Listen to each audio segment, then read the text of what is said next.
Bienvenue dans cette nouvelle vidéo. Aujourd'hui, nous allons installer GLPI sous CentOS 8. Tout d'abord, GLPI c'est quoi? C'est tout simplement un système libre, c'est-à-dire open source, de gestion du parc informatique et de helpdesk, accessible via un navigateur web conçu pour gérer l'ensemble de vos problématiques de gestion du parc informatique. De la gestion de l'inventaire des composants matériels et logiciels d'un parc informatique à la gestion de l'assistance aux utilisateurs. Donc, si nous prenons par exemple ici, nous allons avoir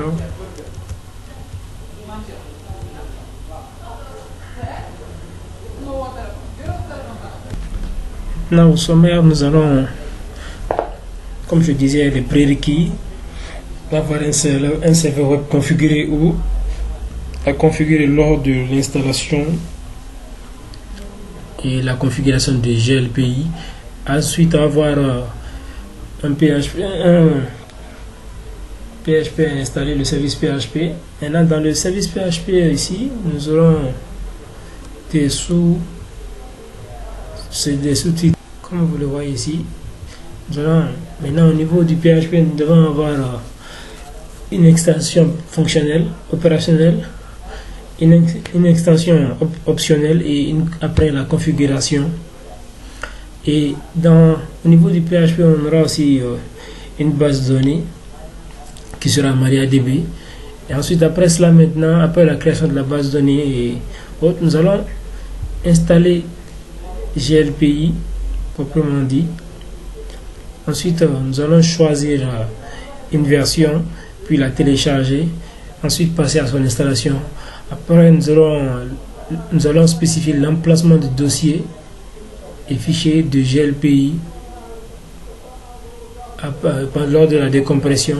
Après, nous allons passer à l'installation. Maintenant, lors de l'assistance d'installation, nous aurons à choisir la langue, la licence, l'installation, et on va nous proposer aussi une mise à jour. Et il y aura une vérification de l'environnement qui fera appel à certains paquets que je vais vous montrer dans le fichier bloc-notes que vous aurez sous forme de lien dans la description, dans la description de votre chaîne. Ensuite, nous avons ici une connexion à la base de données qui se fera après avoir rentré les utilisateurs créés au niveau de la base de données. Après, la base de données sera initialisée pour quelques secondes. Et après, nous aurons maintenant une information en télémétrie.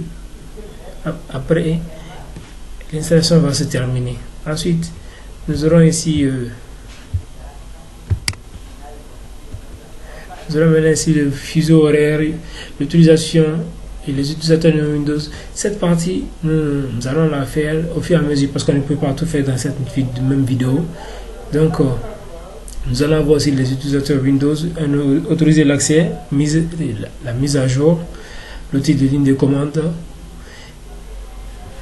Et comme vous voyez aussi, l'option console, option outils supplémentaires d'installation et mise à jour, qui aura pour sous-titre vérification des prérequis, activer, désactiver la maintenance.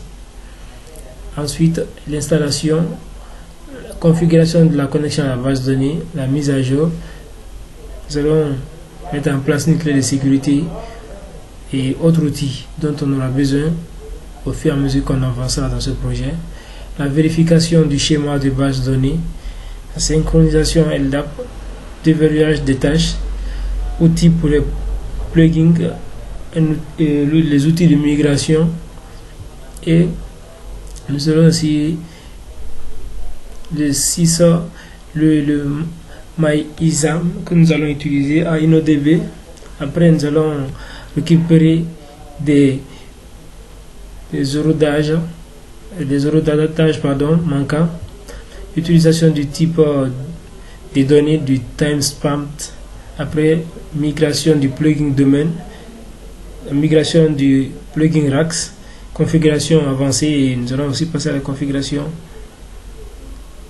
SSL, une connexion SSL à la base de données.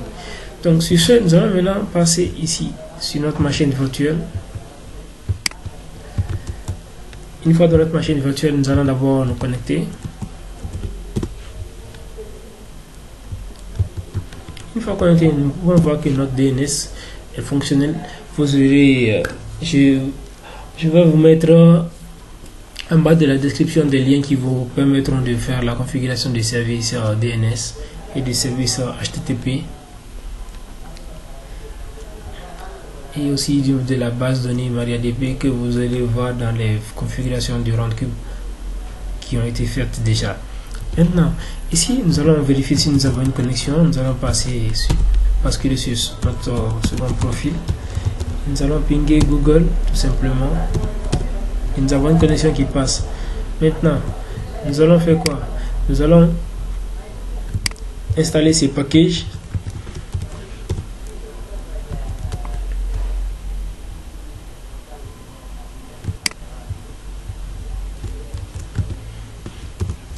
Et nous allons faire aussi de même ici.